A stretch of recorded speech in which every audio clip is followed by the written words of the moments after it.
राम नाम की महिमा। एक संत महात्मा श्यामदास जी रात्रि के समय में श्री राम नाम का अजपा जाप करते हुए अपनी मस्ती में चले जा रहे थे। जाप करते हुए वे एक गहन जंगल से गुजर रहे थे।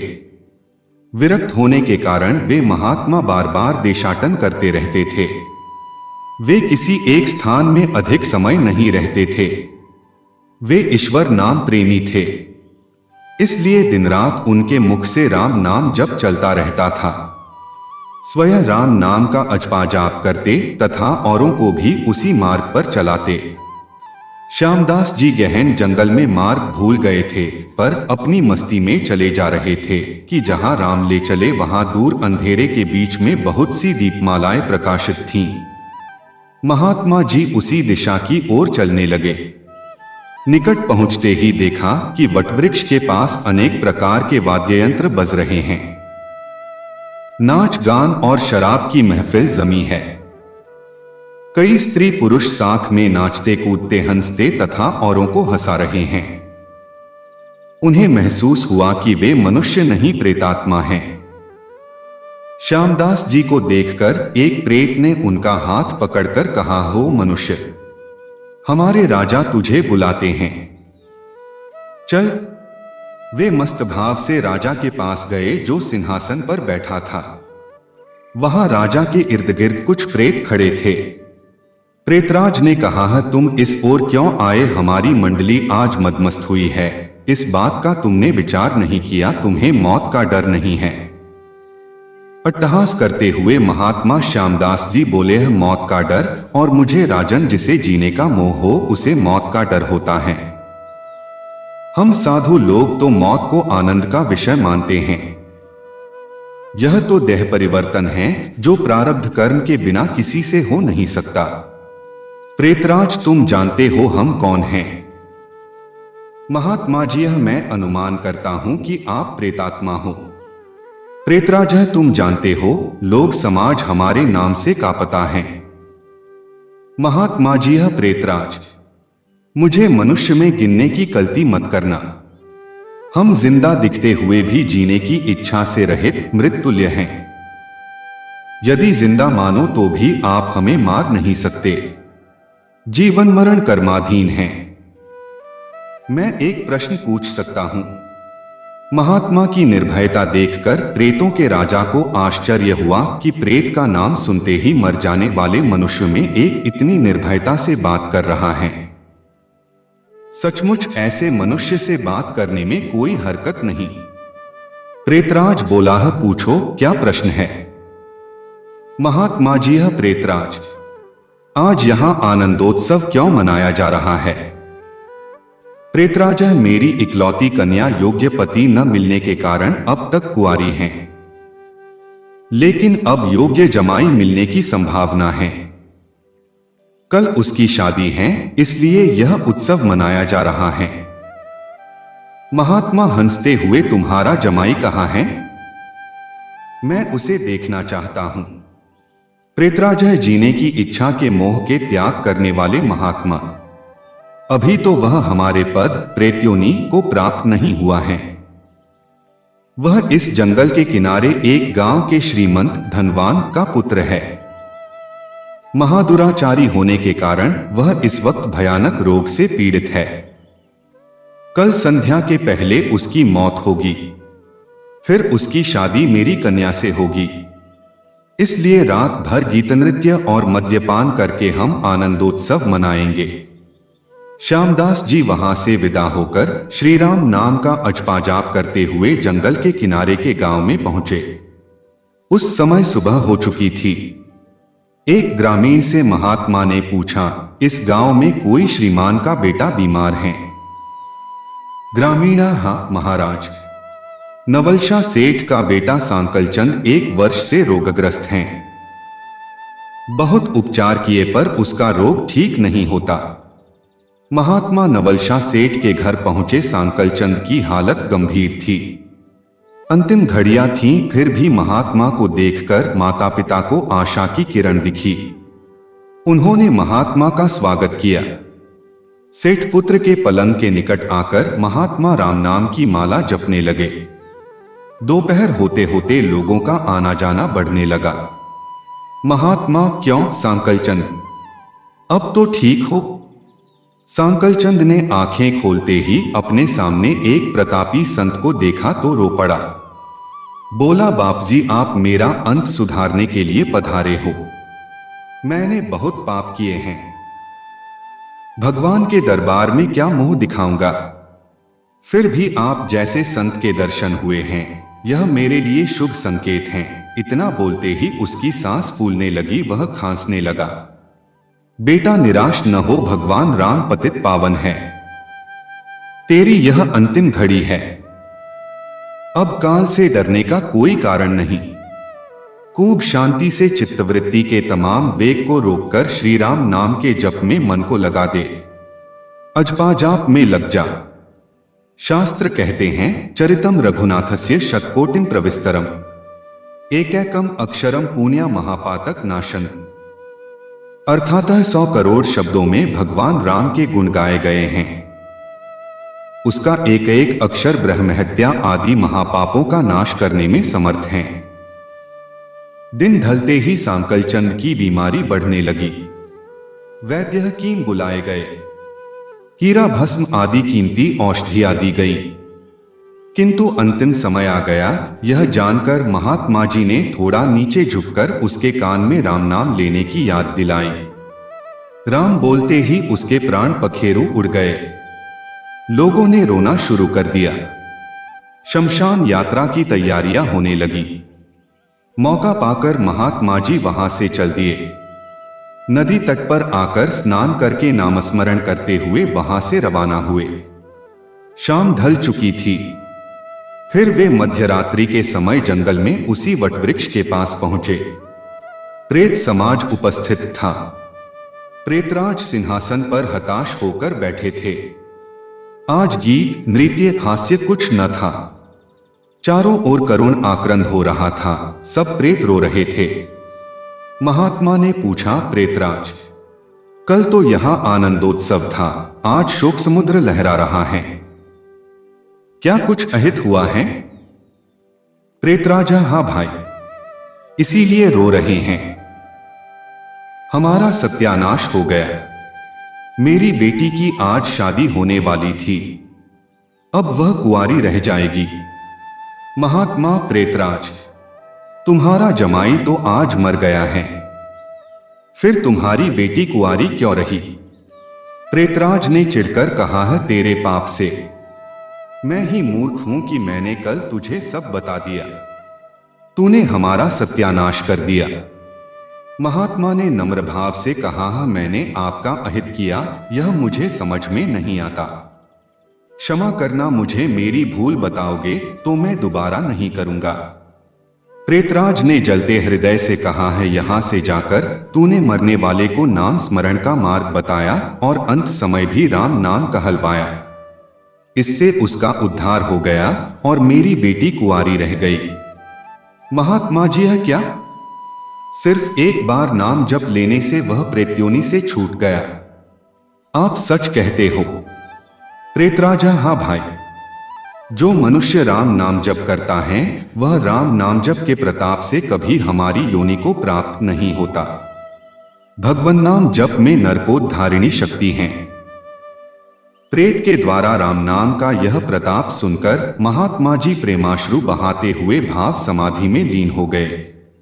उनकी आंखें खुली तब वहां प्रेत समाज नहीं था। बाल सूर्य की सुनहरी किरणें वटवृक्ष को शोभायमान कर रही थी।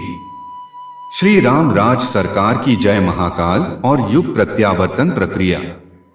रावण का असीम आतंक अंततः यों समाप्त हुआ। एक नगरी थी लंका, जिसका राजा था अहंकार, प्रपंच, स्वार्थ और वासना का प्रतिनिधि रावण। रावण की नीति थी अपने असीम स्वार्थों की असीम पूर्ति और उसके लिए हर किसी का उत्पीड़न। उदारता उसके पास नाम को भी न थी। अपने सारे शरीर बल, बुद्धि बल और परिवार बल का उपयोग वह दूसरों को आतंकित करने और मनमानी बरतने में करता था। इस प्रकार की अनीति का मार्ग अवलंबन करने वाले आरंभ में फूलते फलते भी देखे गए हैं। रावण भी खूब फूला फला था। उसका कुटुंब परिवार बढ़ा। कहते हैं कि 1 लाख पूत और 1.25 लाख नाती उसके थे। यह तो उसका निजी परिवार था। एक से एक बड़े मायावी साथी उसके थे।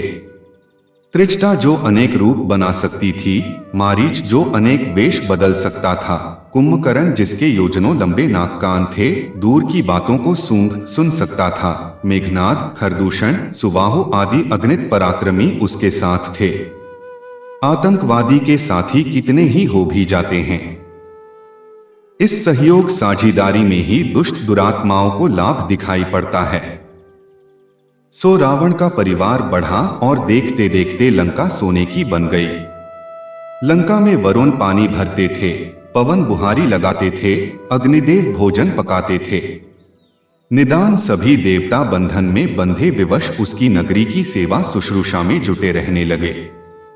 संसार में सर्वत्र रावण और उसकी नगरी की ख्याति फैल गई।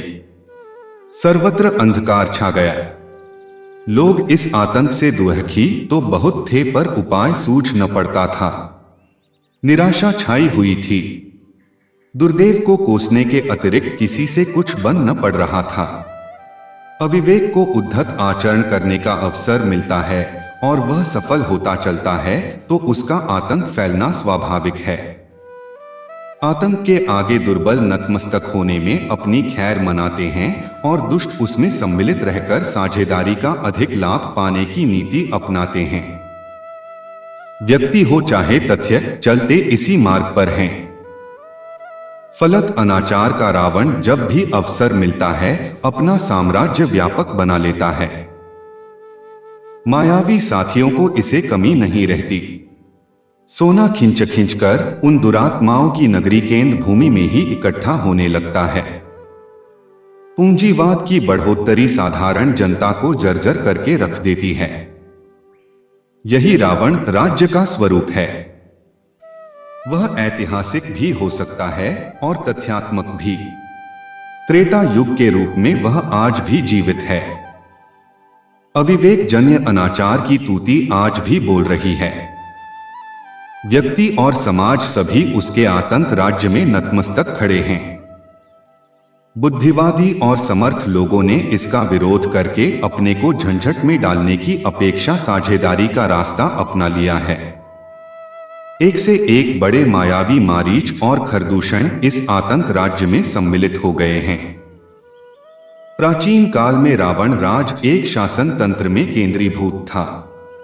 आज उसने बौद्धिक विकृति का रूप धारण कर जनमानस को सम्मोहित और आतंकित किया है। लोगों के सोचने और करने की दिशा उसी ओर बह रही है जिस ओर वह उद्धत अविवेक अपनी सफलताओं का दर्प दिखाता हुआ भने और चलने के लिए विवश करता है। स्वतंत्र विवेक को लोग खो बैठे हैं, अनुपयुक्त धरे की लकीर पर अपना जीवन रथ चला रहे हैं, फिर वह चाहे दुर्गति के गर्त में गिरने ही क्यों न जा रहा हो। आज की भावनात्मक, नैतिक और सामाजिक परिस्थितियों के मूल में लगता है अमूर्त रावण का ही आतंक राज्य प्रतिष्ठापित हो रहा है। सोने की नगरी लंका हर किसी का लक्ष्य बनी हुई थी। धन के वैभव के अतिरिक्त और किसी की कुछ चाह है ही नहीं।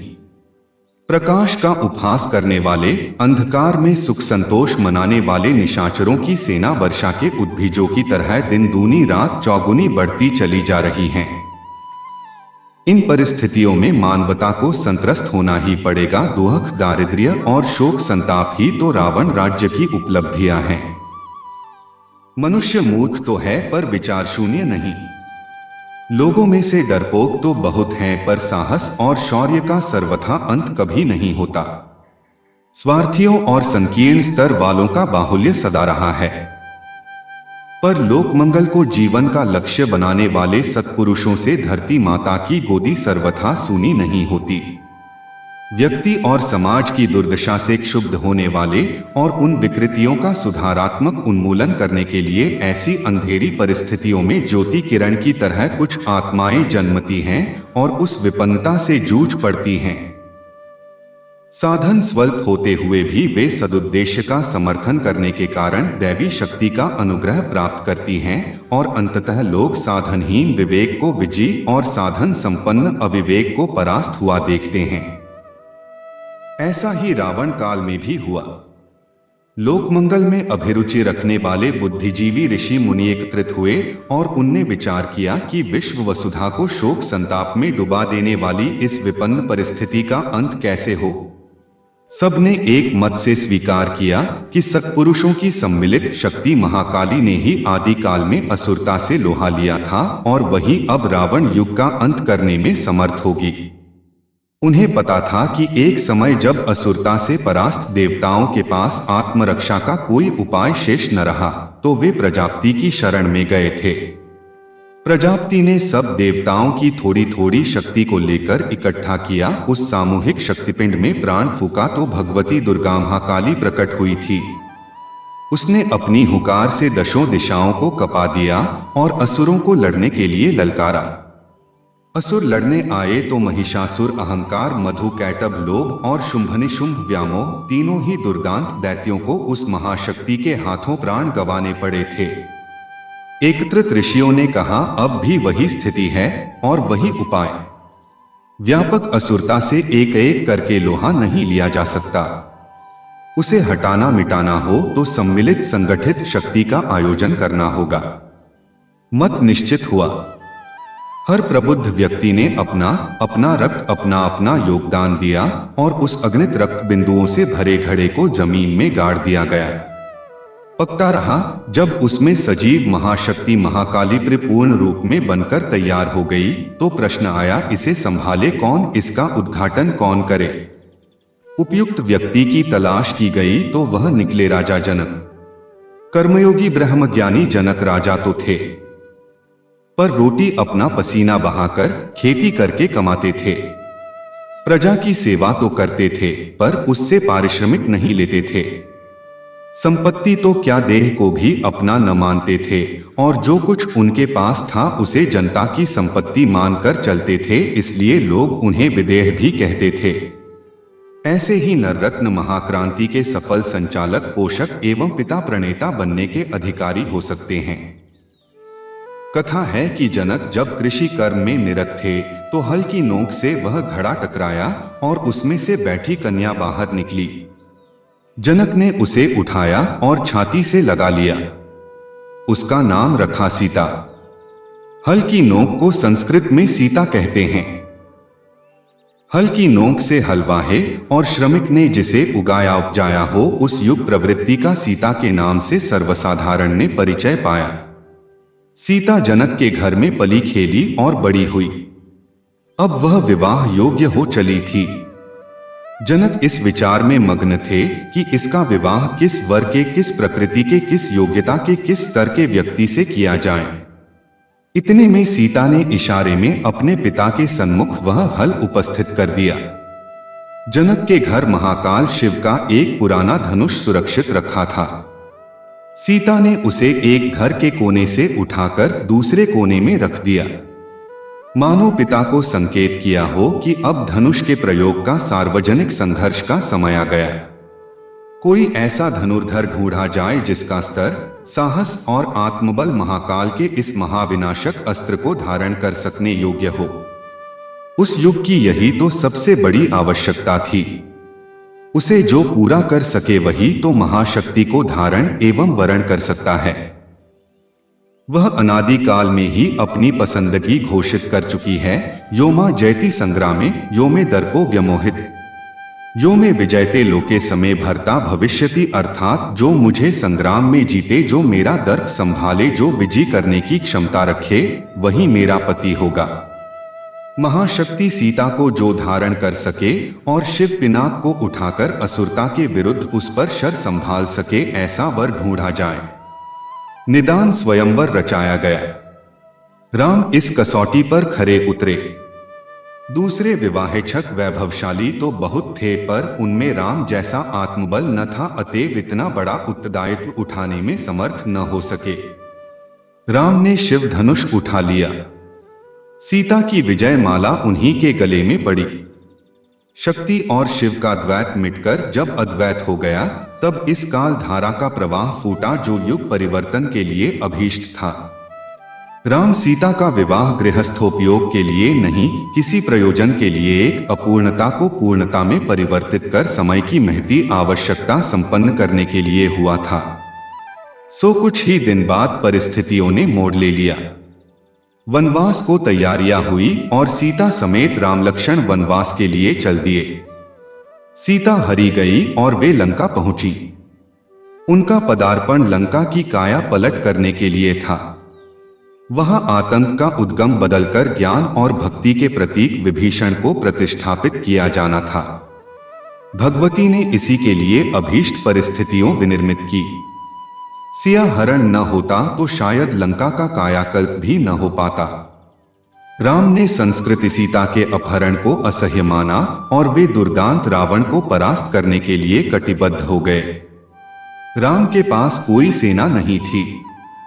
परदेश में मामूली सा धनुष बाण लिए दोनों भाई वनवासी की तरह घूम रहे थे। आतंक के विरुद्ध न लड़ने के लिए साधन थे, न सुविधा, न परिस्थिति थी, न व्यवस्था। पर उन्होंने हिम्मत नहीं हारी और अकेले अपने मार्ग पर बढ़ चले। सच्चाई और न्याय का लोग समर्थन तो करना चाहते हैं, पर तब जब किसी पर्वत जैसे ऊंचे, भारी और सुदृढ़ व्यक्तित्व का नेतृत्व मिले। राम इन्हीं विशेषताओं के प्रतीक थे। उन्होंने समर्थ लोगों में अपने महान अभियान का संदेश पहुंचाया और सहयोग की याचना की, पर न तो एक भी भूपाल काम आया और न धनपति। वे तो विजय के साथ होते हैं, क्योंकि उन्हीं की सहायता से उन्हें लाभ रहता है। दुर्बल दिखने वाले को सहायता देने में उन्हें अपना भौतिक लाभ तो दिखता नहीं। ऐसी दशा में घाटे का सौदा करे भी क्यों, अमीरी अपना बचाव पहले देखती है। सत्य और न्याय से उसे सहानुभूति भले ही हो, पर सहायता तो सफल और समर्थ की ही करना लाभदायक होता है। इस प्रत्यक्ष तथ्य की वह उपेक्षा कैसे करें, सो राम की पुकार व्यर्थ चली गई। एक भी समर्थ जन को उनका साथ देने का साहस नहीं हुआ। राम ने गरीबों का द्वार खटखटाया और उन्हें बताया कि थोड़ी सी सुविधाएं भोगते हुए आराम की निर्जीव जिंदगी काटने की अपेक्षा अधर्म से लड़ने और धर्म को प्रतिष्ठापित करने के ईश्वरीय प्रयोजन में सहयोग देते हुए मर जाना श्रेयस्कर है। मजेदार जिंदगी की तुलना में शानदार जीवन उत्तम है। सो यह बात रीछ वानरों की समझ में आ गई। भले और भोले लोग चतुर और समर्थ लोगों की अपेक्षा ईश्वर के अधिक निकट होते हैं, सो ईश्वरीय संदेश उन्हीं को प्रभावित करता है।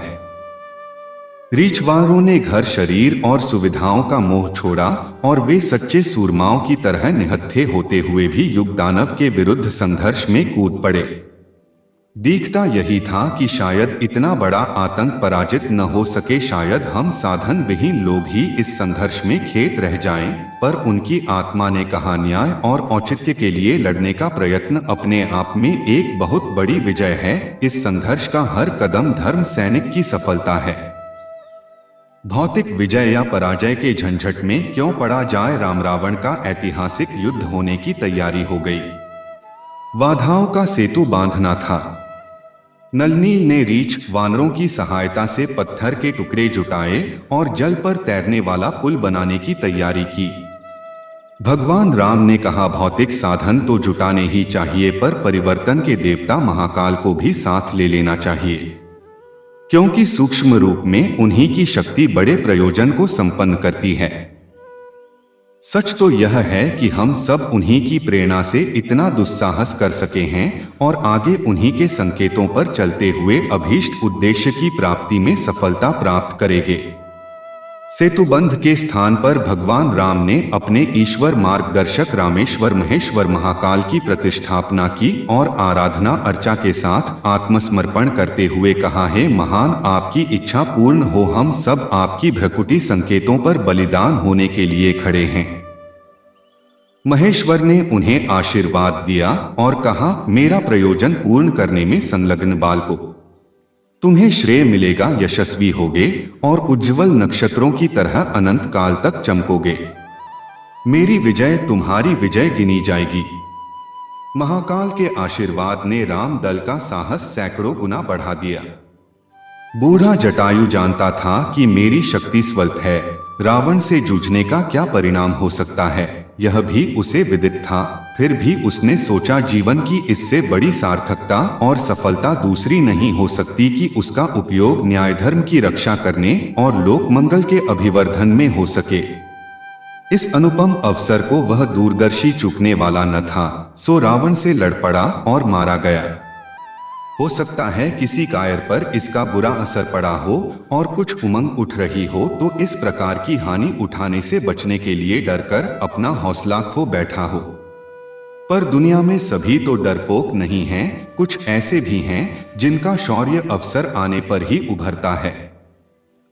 जटायु जैसी यशस्वी मौत पाने के लिए अनेकों दिल वालों के दिल छाती की ठठरी में छिपे रहने की अपेक्षा बाहर निकलकर दो दो हाथ दिखाने और कुछ कर गुजरने के लिए मचलने लगे। इन्हीं दिल वालों में से थी एक गिलहरी। उसने सोचा मैं बहुत छोटी जरूर हूं, साधन विहीन भी, पर इससे क्या, आखिर मैं कुछ तो हूं ही, और जो कुछ वह है उसे लेकर लोक मंगल के लिए आत्म बलिदान करने के लिए मातृ मंदिर में जा पहुंचने का अधिकार हर किसी को है, सो मैं ही क्यों सकुचाऊं। जितना ईश्वर ने दिया है उसी को लेकर उसके आगे आत्मसमर्पण क्यों न करूं। गिलहरी को एक सूझ आई।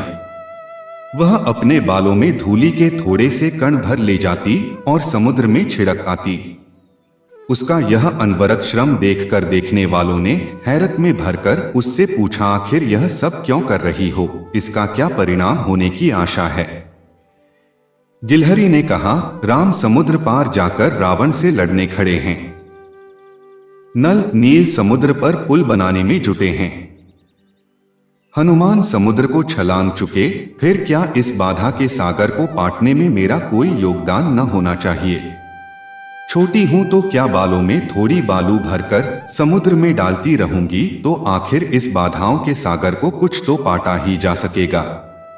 इस छोटे से प्रयत्न से कितने समय में क्या परिणाम होगा यह सोचना मेरा काम नहीं। सच्चाई के समर्थक एक ही बात जानते हैं, जो अपने पास है उसे लेकर आगे बढ़ना और निष्ठापूर्वक सतत संघर्ष में अपनी अंतिम बूंद समर्पित कर देना। सो ही तो मैं कर रही हूं। बहस आगे नहीं बढ़ी। पूछने वाले को उसी के एक साथी ने यूं कहकर चुप कर दिया कि उस टिठरी की कथा याद करो जिसने अपने अंडे बहा ले जाने के अपराधी समुद्र से लोहा लिया था और चोंच में बालू भरकर उसे पाटने का दुस्साहस किया था। जानते नहीं ऐसे दुस्साहसी भगवान का सिंहासन हिला देते हैं और उनकी सहायता में उन्हें नंगे पैरों आना पड़ता है। टिठरी के समर्थन में अगस्त ऋषि आए थे और उनने 3 चुल्लू में सारा जल पीकर अभिमानी समुद्र को इस बात के लिए विवश किया था कि अपने अनीति भरे कदम वापस ले ले।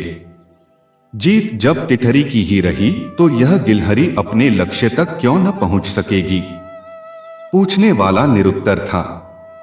निदान बहस बंद हो गई और गिलहरी का अभिनंदन करने राम उसके पास पहुंचे और अपने श्यामल हाथों की उंगलियां उसकी पीठ पर फेरकर एक ऐसा स्मृति पदक प्रदान किया जो हर छोटे समझे जाने वाले साधनहीन की हिम्मत अनंत काल तक बढ़ाता रहेगा। कहते हैं कि तभी राम द्वारा फेरी हुई उंगलियों की रेखाएं अभी भी उस गिलहरी के वंशजों की पीठ पर एक शानदार पदक की तरह अंकित है। जो भी हो, राम रावण युद्ध होकर रहा। एक से बढ़कर एक आतंकवादी असुर उस संग्राम में भूमिशायी हो गए। सोने की लंका जलबल कर खाक हो गई। रामराज्य की स्थापना हुई और उसका विजयोत्सव विजयादशमी बड़े ठाठ बाट से मनाई गई। सभी क्षेत्रों ने आश्चर्य किया, भला इतना साधन संपन्न रावण सपरिवार इतनी आसानी से कैसे मारा गया। समाधानकर्ता ने बताया, इसमें तनिक भी अचंभे की बात नहीं। पाप तो अपनी मौत मरता है। उसकी चमक बादल में चमकने और कड़कने वाली बिजली की तरह होती है, जो कुछ ही समय में अपनी उछल कूद दिखाती और फिर अपनी इस मूर्खता पर पछताती सकुचाती हुई मुंह छिपाकर बैठ जाती है। आश्चर्य की बात तो यह कही जा सकती है कि साधनहीन रामदल ने इतनी बड़ी विजय का श्रेय प्राप्त कैसे कर लिया। सोहे समीक्षक, पूरी बात समझो, अंतत सत्य ही जीतता है। अंतत धर्म ही जीतता है। अंतत विवेक ही जीतता है। अनीति का अंत करने के लिए जब महाकाल की थिरकन गतिशील होती है तो असंभव दिखने वाली बातें संभव होने में देर नहीं लगती। रावण का आतंक आखिर समाप्त हुआ ही। स्वार्थ और अविवेक का वर्तमान आतंक जिसने आज जनमानस को बुरी तरह सम्मोहित कर लिया है और दशों दिशाओं में हाहाकार भरा नारकीय वातावरण प्रस्तुत कर दिया है, आखिर यह भी तो समाप्त होना ही है। सो लगता है वह समय पहुंचा है। रीछों, वानरों, जटायुओं और गिलहरियों की वर्तमान हलचलें और नाटकीय ढंग में बदलती हुई विश्व रंगमंच की परिस्थितियां यही बताती हैं कि महाकाल का नवनिर्माण प्रत्यावर्तन प्रचंड प्रकाश की तरह अगणित अंतःकरणों में प्रवेश करके कुछ कर गुजरने को प्रेरणा भर रहा है। इसे आतंक युग की समाप्ति का स्पष्ट प्रमाण नहीं तो और क्या कहा जाए, इसे नवयुग के रामराज्य के आगमन का शुभ संकेत नहीं तो और क्या माना जाए।